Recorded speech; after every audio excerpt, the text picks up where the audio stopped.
So then I was invited to the first, shortly after I was invited to the first Fortnite event ever. It was the PlayStation Experience. I was there with CDN the Third, Myth, Dr. Lupo, and myself were the 4 influencers invited. Wow. Think about that. I'm like the smallest of the bunch. I just got a little YouTube channel. I'm up there with Lupo, CDN the Third, and like Myth is starting to blow up at this time. Because you already know he ignited when he got onto Fortnite. So you know how quick that went. Yeah. And that's where I met Goldenboy, who became my co-caster and like one of my best homies later down the line.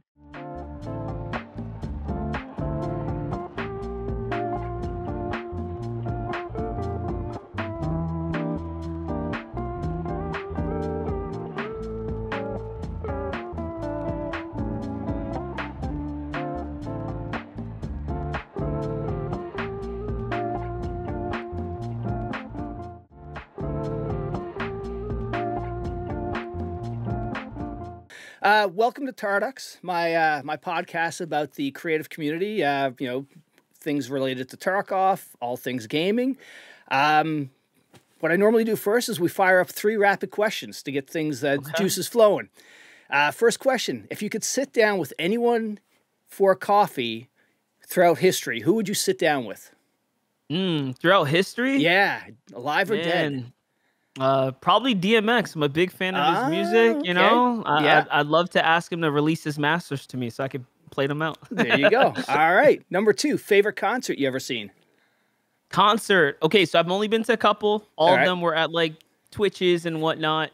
But like my first one was a Deadmau5 concert, and that was amazing. So granted, I was super hammered. Maybe that influences my decision here. But man, I remember just being mega blasted, lights going crazy. This is when like EDM and like dubstep was hot. Yeah. And that was incredible. That was incredible. Oh, awesome. All right. And the last one, Xbox or PlayStation? I've always been a PlayStation guy. A PlayStation guy. Metal Gear Solid, Kingdom Hearts, a lot of exclusive titles there that I love and hold dear. Dude, Phantom Pain was such a crazy game. I love that one. Yeah. All right, so we're warmed up. So who is MonsterDface?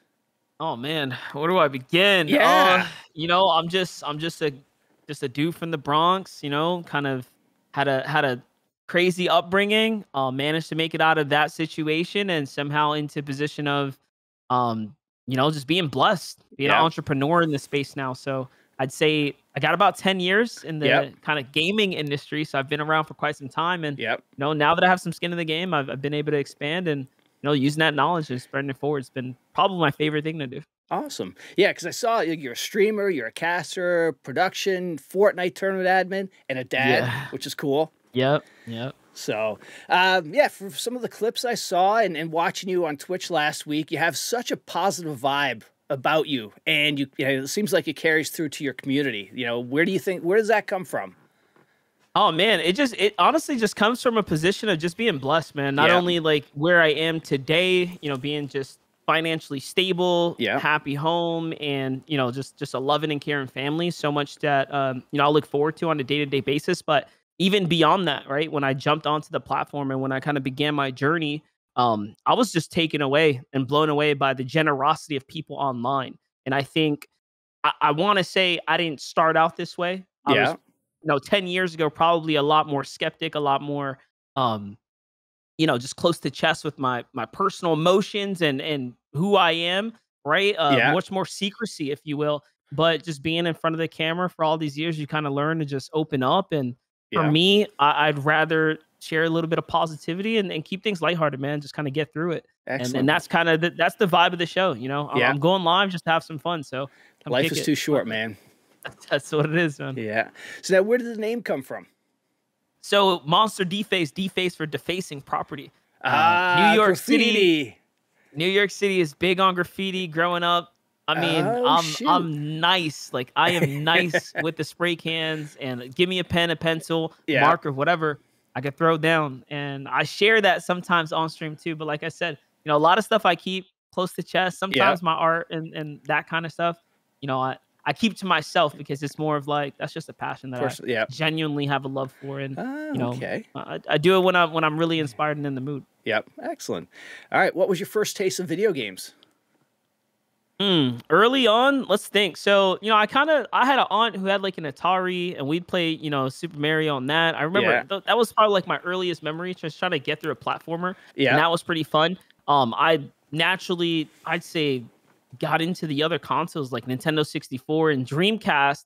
Was probably like when I really fell in love with like Marvel vs. Capcom and the fighting games, because that was my first taste of that.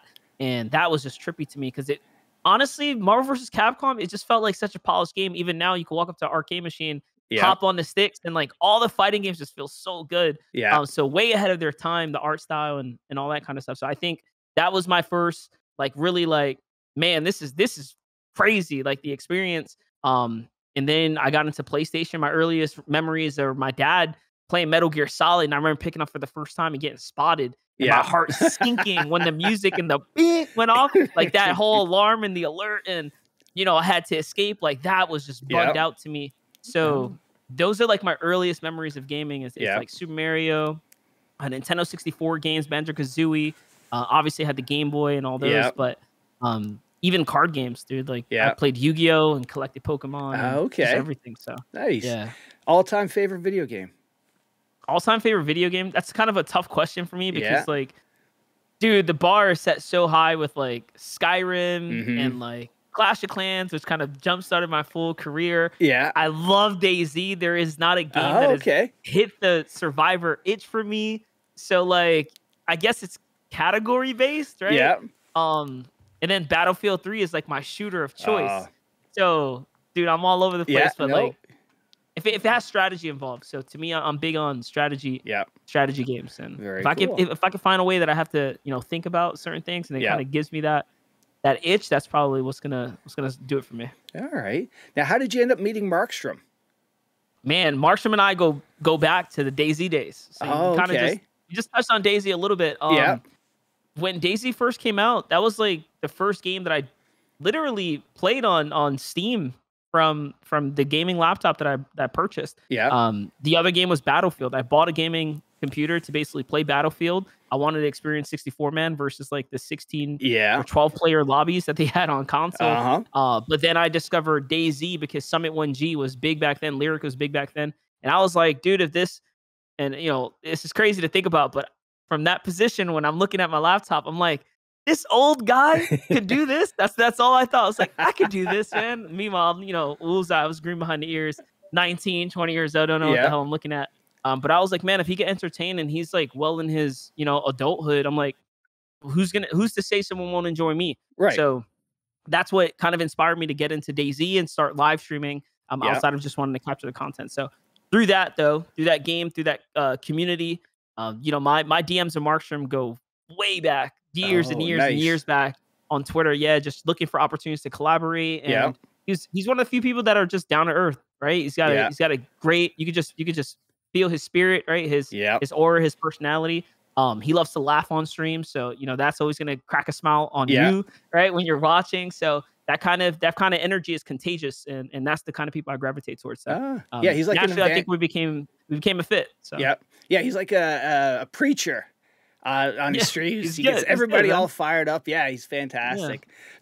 So that's how you ended up hooking up with the Markstrom team then, or the Marksmen team? The Marksmen team. So I was there when we kind of conceptualized the idea. Right? He came to me like, hey, listen, I got, a good group of friends. He introduced me to P-Bro. I had already known of Deadlyslob, but this is when like Deadlyslob and I, and obviously got into the crew together, and we jump started it. But it was his idea to just want to have a band of folks that can support one another, but also just people to chat with in the industry, right? Because there's not a lot of opportunity to find that as an influencer and a content creator. So having that level of support, I think is a game changer for any influencer and any team.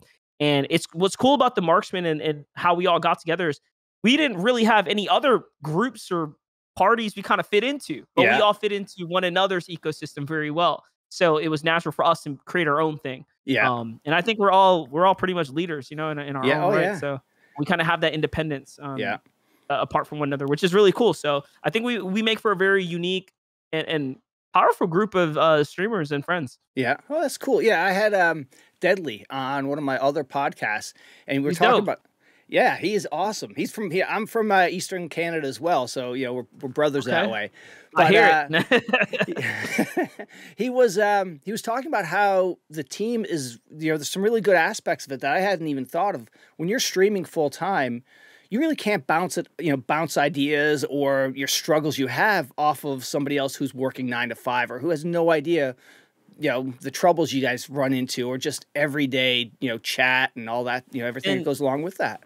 And not only just a level of confidentiality and trust in one another, right? Like, right. Because there's times when I could come up with like a really great idea, but you don't want to share that, right? People snatch up, you know, your ideas. They'll be influenced. People launch projects similar to yours. So just having a trusted group of friends that you could genuinely even go through branding stuff with, give the first different opinion on. But not only that, other people that are successful, right? Like I was very successful on YouTube before I, you know, took a break from that to do other stuff here. So like me and Deadly, one big thing we talk about pretty frequently is honestly like YouTube just behind the scenes, like, dude, what are you trying for titles? What about this? That? Like just little things like that. The intricacy behind finding success on different platforms is huge, especially when you're doing it with other people that are successful. And we do that very regularly, actually. That's probably my favorite thing to chat with the boys is like actually like business, like, yo, like what are y'all trying that's new? What's working? And like, you know, just to kind of just scratch that itch, I think it's very, again, it's unique. And you don't find that chance to communicate like that very often, if not ever. Yeah. Now, with that being said, have you figured out the algorithm for YouTube Shorts? Shorts are kind of interesting. I think shorts are very title based. I base that off of my experience on like what I want to click and like what I want to view more so than thumbnails, which is like the driving factor I think behind you know, the actual like regular YouTube content video style. So I think shorts are heavily title driven. Obviously retention is going to be the biggest thing. And it's more about finding content, in my opinion, that requires a second look or a run back. If you can get that loop retention, your short is going to do very, very well. So there's definitely a secret there, but it's like any other platform. You got to find and tailor the content for the platform, and you'll get the responses, I think. Very cool.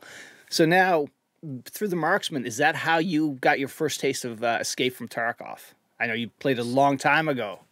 Yeah, and again, like we said, we even talk games, right? We talk video games. Like, dude, what's coming out? What's the new Survivor title? And like that was really what I loved about you know, the Marksmen group in particular. You know, the niche of the group is honestly like open world and Survivor games, right? Like that's where I think all of us have a unbiased and genuine love. Like these are just great types of games. There was a fun time where like, you know, sometimes you find gems like Escape from Tarkov. Other times you find games like Survive the Night where we were all stoked for it. And it was horrendous. We all played on launch. It was so bad. So, you know, the struggle is real trying to find good games.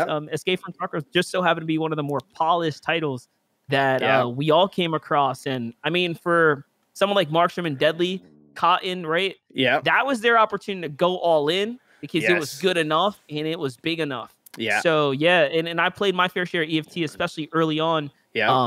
Because it had that element of like, oh, this is serious, and you get the gear fear going on, you know, especially early on when you're first playing, which I think to me translated and related a lot to the DayZ experiences. That pucker factor to me, it spoiled all other games for me. It's just crazy.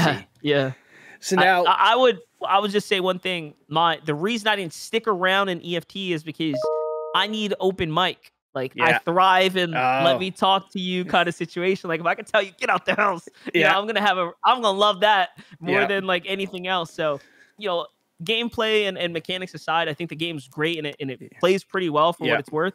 But if it had that open mic, it'd be a lot different. Dude, well, 12.12 just dropped after Christmas and they added in-game VoiP. And I'm telling you, it is in now. Insane. Oh, yeah. And the interactions are crazy. It is. You see? It is. Yeah. You hear like, you know, guys fighting in the hallway. Hey, you know, I just need to come through here. And like, do I trust this guy? Or it is, it's added a whole nother level of game. You've got people doing role play. And it is pretty cool. See, that's what I'm talking about right there. Yeah. So now how long have you been streaming full time? Oh, man. So I started streaming in 2012. So just the end of 2012. So I'm actually just approaching my 10 years of live streaming. I'm one of the older actual partner channels as well on Twitch. Like I think within the first 500 to 1,000 streamers or so that was partnered on the platform. And that happened about a year into my streaming, you know, back when I got partnered, you need like 500 concurrents. Like it was hard to get partnered back then. Oh, I can imagine. But I managed to be one of the few people, you know, who broke into that top 0.1% or whatever that managed to do it. And yeah, I pretty much went full time shortly after getting verified on the platform. I went full time with about 250 subscribers on Twitch. Yeah. And my my thought process was, well, if I got 250 and I'm just streaming like very little, like if I go full time, it's gonna double, right? Yeah. Like duh. And luckily enough, that's guys, it's not good logic, but luckily enough, community support was there. This is long before gifting subs and all that. Yeah. Like it was really bare bones, man. But it worked out.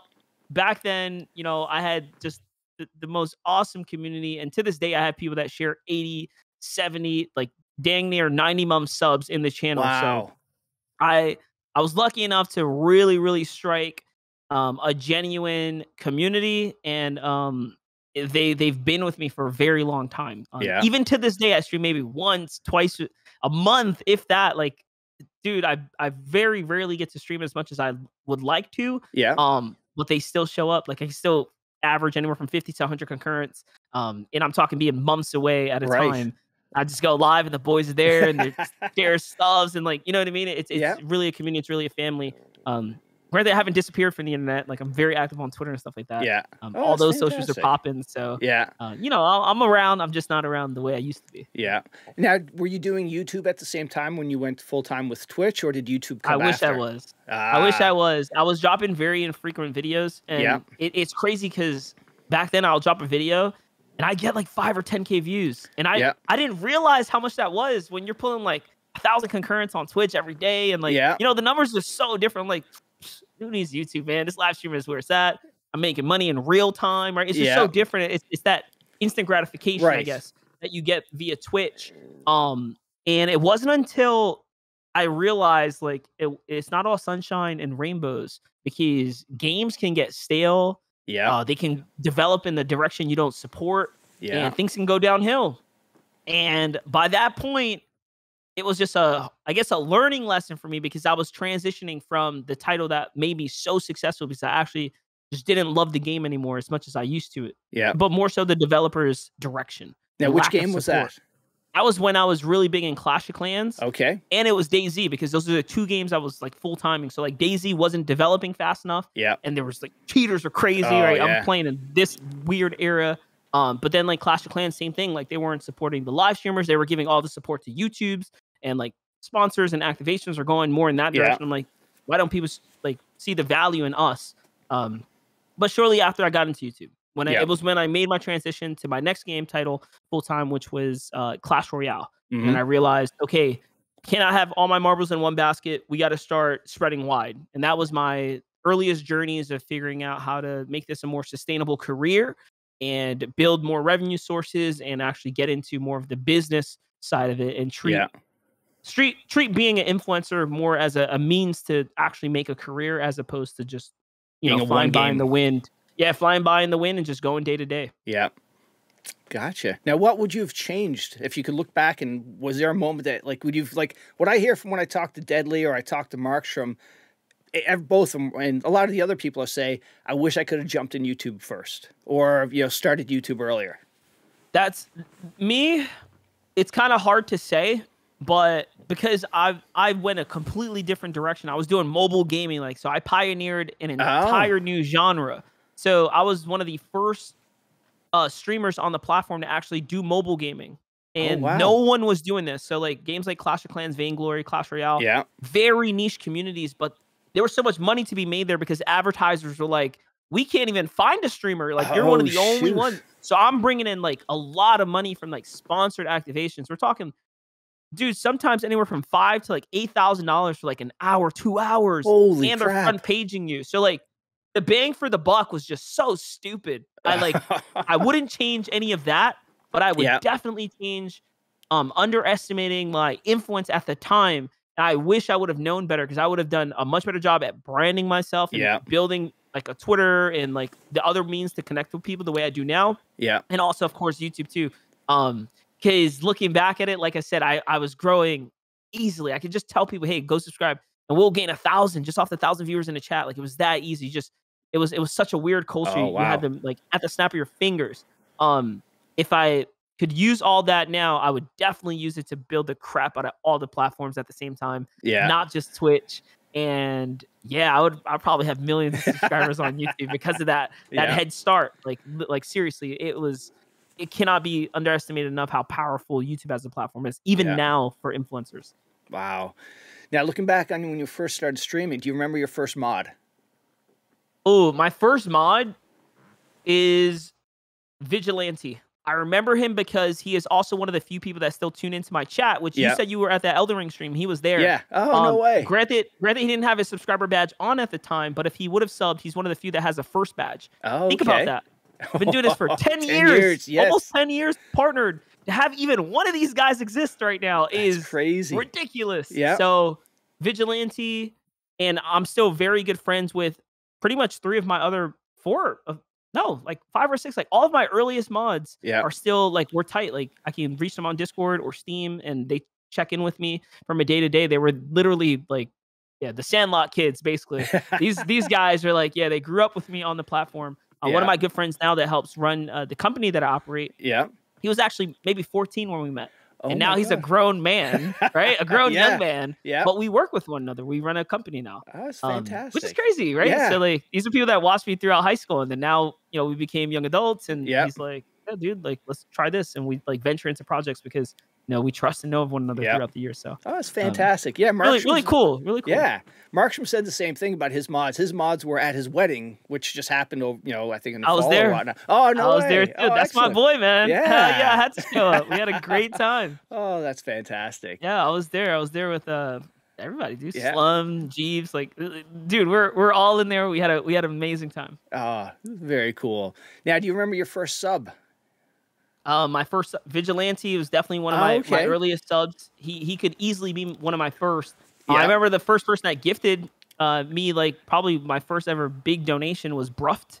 Yeah. And he's still a very, active part of the community.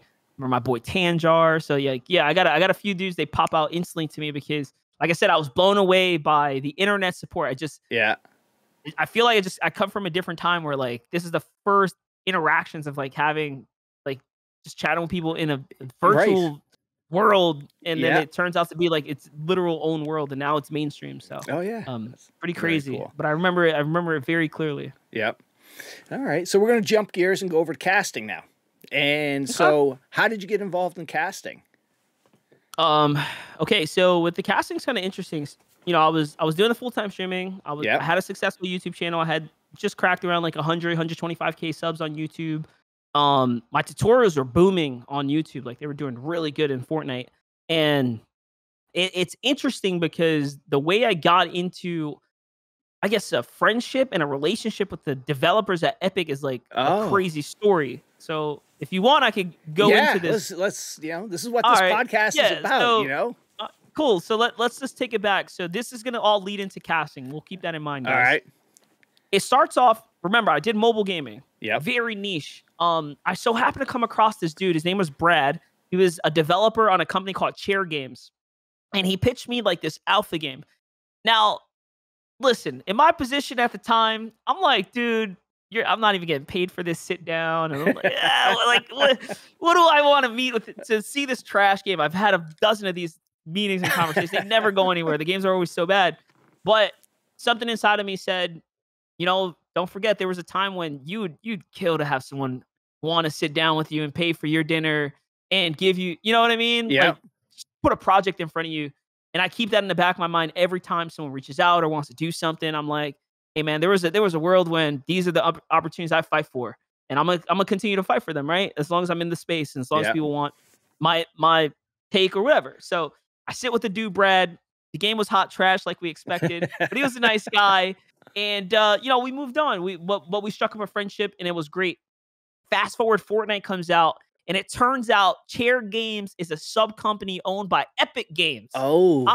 And now Brad hits me up. He goes, "Yo, dude, I saw you been playing Fortnite." I was like, "Yeah, what about it?" Like, dude, I love the game. He's like, "Oh, I never told you. We're actually owned by Epic. Let me introduce you to some people." Oh, and shit. through like years ago situation is so crazy that I really went through this process in my mind of like, man, these are the opportunities you fight for. Just go to dinner, give this guy a shot. He ended up being the introductory conversation starter with me and some good people at Epic that had, you know, say in the community and a position in the community to put me in positions to do more stuff for the game. So then I was invited to shortly after I was invited to the first Fortnite event ever. It was the PlayStation Experience. I was there with CDN the Third, Myth, Dr. Lupo, and myself were the 4 influencers invited. Wow. Think about that. I'm like the smallest of the bunch. I just got a little YouTube channel. I'm up there with Lupo, CDN the Third, and like Myth is starting to blow up at this time. Because you already know he ignited when he got onto Fortnite. So you know how quick that went. And that's where I met Goldenboy, who became my co-caster and like one of my best homies later down the line. Because we're both Puerto Rican and we're from the Bronx and we had a lot in common too. Oh shoot. But that's how I got into that conversation. It was like this crazy chance occurrence with a person, and that led into more conversation. And that's how I got to be invited to the first Fortnite event. And at that event, there was a moment in time where, you know, we're at a booth, dude. So you're there all day, you're casting, and the talent got tired. So I think Zeke or someone wanted to get off the desk, and they were like, "Who wants to jump on?" I was just like, "Oh, give me the mic. I could do this." Because I was already making tutorial content. So I was like, I'll just, you know, talk how to play the game. And you got a whole crowd in front of us. And I sat there, and me and Goldenboy casted. Meanwhile, Goldenboy's like a legend. He's always been a legend in the space on Twitch. This dude's like the commentator GOAT. All right. Like greatest of all time type vibe. At the end of it, he goes, "Yo, dude, like, that was kind of cool. Like, if you ever want to do more, like we should do more. Like, I like your style." Like, because he was good at play-by-play. And I knew the game. And I was showing that I knew the game. So we were a perfect fit. I was just a color to his amazing commentary. And that was where we began. And, you know, through his guidance and his mentorship, I picked up so much game from him and knowledge about the actual intricacies of what goes into being a talent on camera. So that's where I kind of began. That's where it all began. But it's a full thing, and it became something, and I turned it into a career. So that is a great story, man. So it's now, a fun story, man. So now, for people who don't know, how would you describe casting for those who don't know? I love it. I genuinely, what draws me to it, it's a high stakes environment, right? What you say is what you say, and there's no taking it back. And you're in real time, and you got to nail those moments. And that's what I love most about it, because you got to be quick on your toes. And things are gonna come flying at you, man. You know, like I said, there's only one take. There's no taking it back. It's different than doing a YouTube recording or whatever, where you get 30 tries to say XYZ won the game. No, you got to say it right then and there. Like, here it is. You got the top 10 and blah, blah, blah, right? You got to spit down. And it's happening so quick, man. It's energy, you know, coming out. And, you know, if you got, I think, a good amount of charisma and you know what you're talking about and you feel confident up there, I think it just can be contagious, because there's some people that I love listening to. So I hope that, you know, people feel the same about me sometimes when I'm on the mic. Even now, right? Like, so it's just things like that. Cool. Yeah. So I've noticed that, you know, watching this, you know, one of the FCSs, you basically, seems like casting teams have different groups that they're sort of, you know, monitoring throughout the game or the tournament. Is that how typically the tournaments go? Yeah. So for Fortnite, it's a very unique esport. It's very different than other titles, because in Fortnite, you kind of have to know everything. You have to be able to play the exciting moments, but you also need to know color behind who's on the camera or like who's on the screen at the time. And it's a battle royale, so you're throwing 100 players. You don't really know who your finalists are till the day before. So if you're not in it almost every day, it's a full-time thing. Like, it's so easy to just not know who people are and just be lost in the sauce and just kind of talking nonsense. So yeah, when it comes down to like caster pairings and how this structure is developed to create the show, yeah, most of the team is honestly all in. Like, we're making content for the game regularly. Everyone has to play regularly. But yeah, following the game is definitely an important one. Is the landscape changes so quick. Oh yeah. Now, any moments that stick out from your casting career that was like, you know, the highlight, like, yeah, this is awesome? Some of my favorite moments are definitely they tie into like my travel experiences. I got the pleasure of going to Egypt with my wife. Oh, wow. That was on behalf of being able to commentate for a tournament that was happening there. All expenses covered and a vacation attached to it for 2 weeks. And that was incredible, because it was one of my first times internationally, abroad, but doing it for work, which was sick. And then I remember, like, it wasn't like any other event that I've ever done, because most events are like kind of more traditional, like stage, stadium, and the crowd's out there. Like, there's distance. Yeah. No, this, like, I'm in the crowd with a mic, and like dudes are surrounding me, and we're all looking at one big screen, because that was just the setup, and they got like bean bags out, and I'm casting on the floor. And it was incredible, man. Like, people cheering, like, right beside me, staring at me in awe, watching me get down. That was just a ridiculously amazing experience. And people love the Egyptians, and the culture there was so welcoming. Yeah. And they were just appreciative to have like an American influencer there. Like, to them, that like your celebrity status. Yeah. So, yeah, exactly. Being a celebrity in that environment was just sick. It was cool.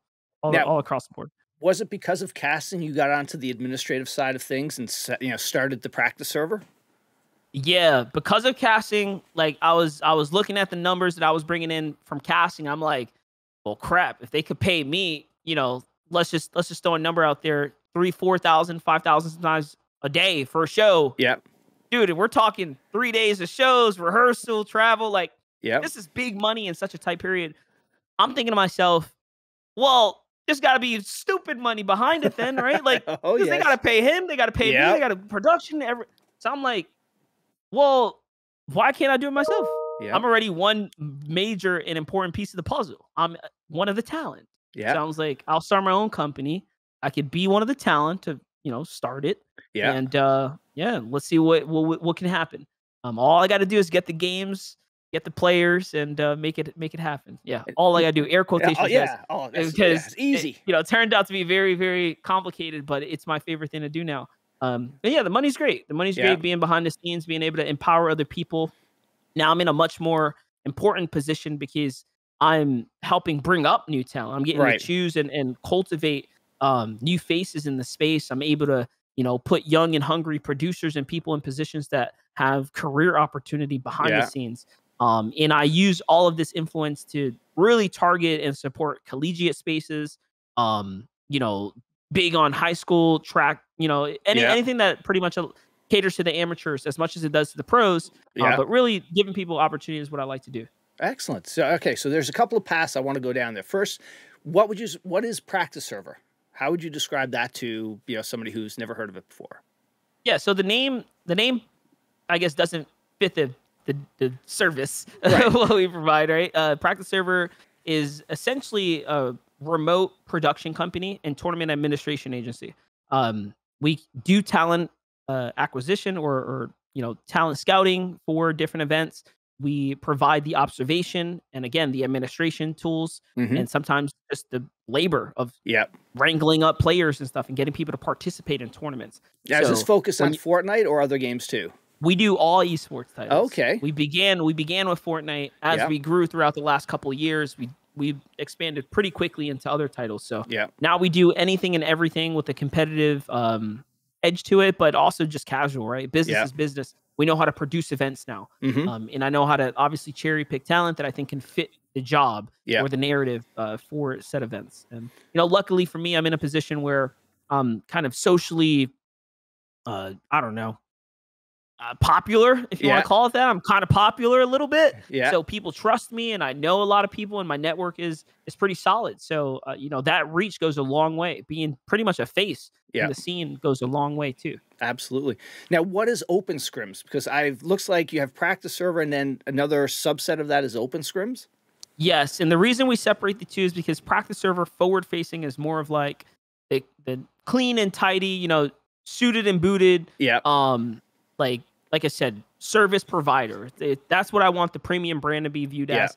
Open scrims has to have its own thing because that's where we kind of began as a service provider to the Fortnite community. So that's just more of like the day-to-day operations of like the scrim system that we built out for players to compete and have a track to become pro or a track to become better at the game. So open scrims is more how we cater and support the Fortnite community, just to have a world and a place to play. And then like practice server is more like, again, the brand that we use to promote our productions and, talk about those kind of things. But all in all, it's very much just an asset to the practice server. So now we've gone through practice server, we've gone through Scrim. There's another aspect of another branch, Movmnt. I think that's So now what is Movmnt Digital? So Movmnt Digital is another company that I own and operate alongside my good friend Nikki. So that's a fun story because Nikki, who used to go by Brave Edits, he was one of my first editors that I picked up to be like full time to my channel, and I pretty much just shared just tons of game with him. Like, dude, this is how we do this. This is how I like my work done, but this is how we find results. And together I put him through hell, basically, showed him how to get it done right at a quality level. And I'm so happy that he was able to take that and expand that into being full-time him on his own accord with tons of other, basically clientele that he picked up through, of course, his hard work and his own outreach. But because of that, we know there's a value in post-production and supporting influencers and content creators and helping make that a turnkey experience. No one who's a full-time streamer can genuinely say that they look forward to doing a 12 or 14-hour stream, getting off and then editing all those videos. Right. Or outputting any of that content, or just thinking about the creative side behind it. No one wants to do it. I've been there. I was doing it for a long time. So once you get to a position where you want to expand, you want to grow, you got to spend money to make money. And this is one of those worlds where it's so beneficial to brands to get on YouTube and use the power of spreading all of your content out in different areas. So that's what Movmnt Digital is. But it all began because, like I said, my good friend Nikki, who went by and goes by Brave as well, he used to edit for me, and then he started growing, and then we created a whole agency and built that out together. And now that's its own thriving source of revenue and income and clients, and it's just its own machine. And sometimes it ties in because I'll do and produce an event for a client, a big publisher, and I'm like, hey, so you want some post content done? Right. Bam, I outsource it to my own company. To Movmnt Digital. So I give that project over, and we funnel everything. So we literally do everything. That's full soup to nut presentation, essentially. Yes. You kind of have to. Yeah. Oh, that's excellent. So now going down to esports, Pass. So my normal job, I do a lot of integration with technologies, and we've done some schools for their esports teams. I had no idea that you had, we're talking Division I schools, St. John's, with complete esports teams. And now you have kids who are maybe not athletic, but now they have a path to be part of that collegiate system. And I think it's fantastic. And with all that being said, and you said you're involved with some of that, and that was one of my questions is, would you be down the road, doing some consulting for some schools on how to develop their esports programs and things like that?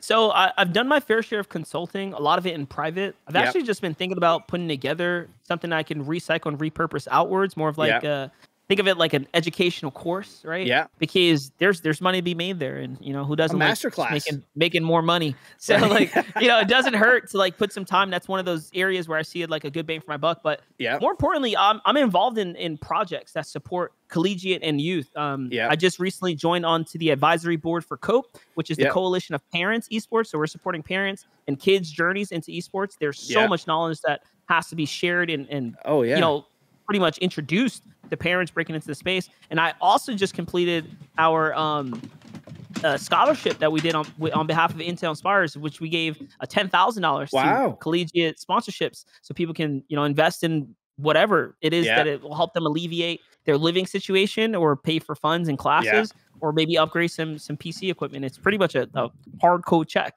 But I am very much an advocate for, like I said at the start, I love supporting the youth and giving people opportunity. It's really the reason why I do things now. If either it's got to feel fun to me and crazy, that's going to get me excited, or it's got to touch that chord in me where it's like, oh yeah, this is for the right reasons. This is the kind of, way I want to use my influence. Yeah. Well, I know esports is here because in my little town, they're running an esports team in the middle school. Like, nice. What? It's crazy to see, we're growing up, parents like, oh yeah, why are you playing video games? Nowadays it's changed. People can make a career out of this. Totally. So and I'm one of the few lucky ones who was able to build a career off of gaming. But I've taken that so far now. Right. Now I'm just monetizing the gaming space, which is still cool. So now going back to Fortnite, how has Epic been able to keep Fortnite fresh and at top of one of the esports games, in your opinion? I think it's just the controversy, honestly. Yeah. Because Epic is always just kind of taking the approach of, hey, we really want to try this our way. And a lot of times that's not the right way. Yeah. But that just keeps honestly everything fresh and people on their toes. The ever changing items, weapons, maps, selection of characters you can interact with, and the crazy in-game events. Like, it is so much going on in the game. It started off as a cool game, became now what I view as more of a social platform than anything else, because the influences and the way they tie into like real culture and life. Marvel, any of the icons from movies and things like that are in game. And not only that, all the representation of the different type of people that exist in the world are well within the game, and like the form of skins, and like I said, there's tons of representation, and that is one of the very different things about Fortnite. And I saw that early on, and that's why I invested in the game. I was like, dude, this game's got at least 5, maybe 6 years in front of it. Then it became like, I looked at it and I'm like, this game's got at least 10 years in front of it. It's like the next League, the next Counter-Strike, in the sense of like longevity. Because they have something so special. I knew it early on. It just became more and more evident as the years went on. Now, what would you like to see them add to the game that may be missing from your standpoint? Yeah, my biggest thing, and they probably wouldn't ever go down this route, but I think a proper ranked system, ranked competitive system in the game would just be amazing. Like, we see how I feel like how popular community support is for games like Apex Legends, who've put a lot of time into their ranked system, or Valorant, because people genuinely love grinding their ranked games. Fortnite is lacking that. Granted, due to the lack of competitive structure from the developers, that has allowed things like the Open Scrims, one of my companies, to thrive, because we built a system that we thought was competitive and things like that. So, it's a double-edged sword. When they introduce it, our system declines, but I want it personally, because I think it's better for the overall health and the longevity of the game. As opposed to, I wouldn't change the way things worked out, right? Up until now, because there's tons of people in the space that thrive off of having their own competitive ecosystems and niche, kind of tackling that niche area that's not being filled by the devs. Very cool. All right, let's move over to content creators. Who do you like watching from a content creator side, from a standpoint?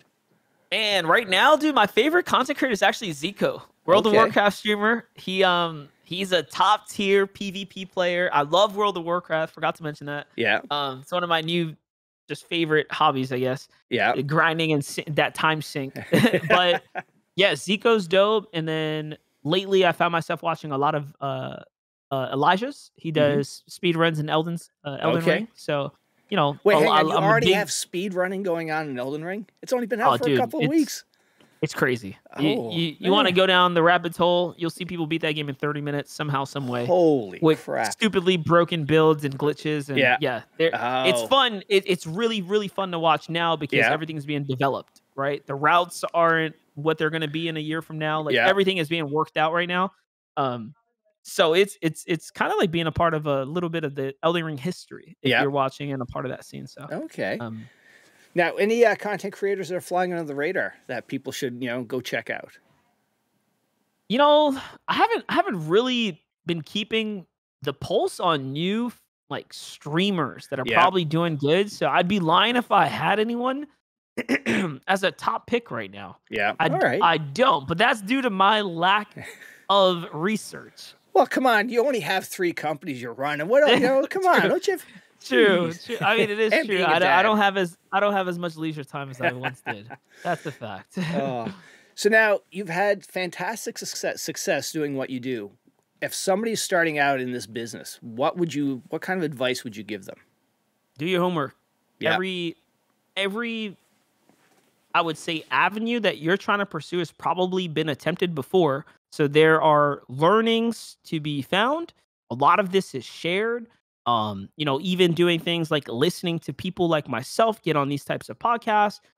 Look at other people that are successful, that are sharing their experiences. They're going to be moments where you find something that can help you get through a problem or avoid a loss of time that you won't make back. Why make the same mistakes as someone else when you can learn from their mistakes and basically cut the fat early? So in my opinion, anyone starting out, there is so much knowledge to be picked up. There are literally tons of strategies and routes to find, like I said, the goals that you are trying to achieve. If it's money, if it's high viewership, if it's interaction, like there are literal clear-cut strategies and ways to get to those points. And I know that for a fact because I've been through a lot of it through trial and error. And when I began, there was no information on this stuff. And the how quick I see people pick up the stuff that I took me forever to learn is pretty incredible now. But again, I wouldn't trade it for anything. Excellent. That's fantastic advice. All right, so we're almost done. When you push back from the computer, what are you doing? Yeah, I saw you. We were just talking earlier. You picked up a skateboard for cruising around. You got some dad stuff happening, probably.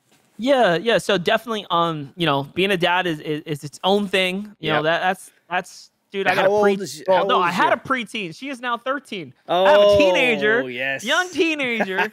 And I'm raising my little sister. Yeah. So they're both basically 13, same grade. Yeah. They are a headache and a stress and a half, but love being obviously a part of their lives. So that's a big part of my just day-to-day activity routine, if you will. But besides that, like I'm genuinely like playing World of Warcraft, playing Elden Ring, kind of like on my free time in between meetings and stuff.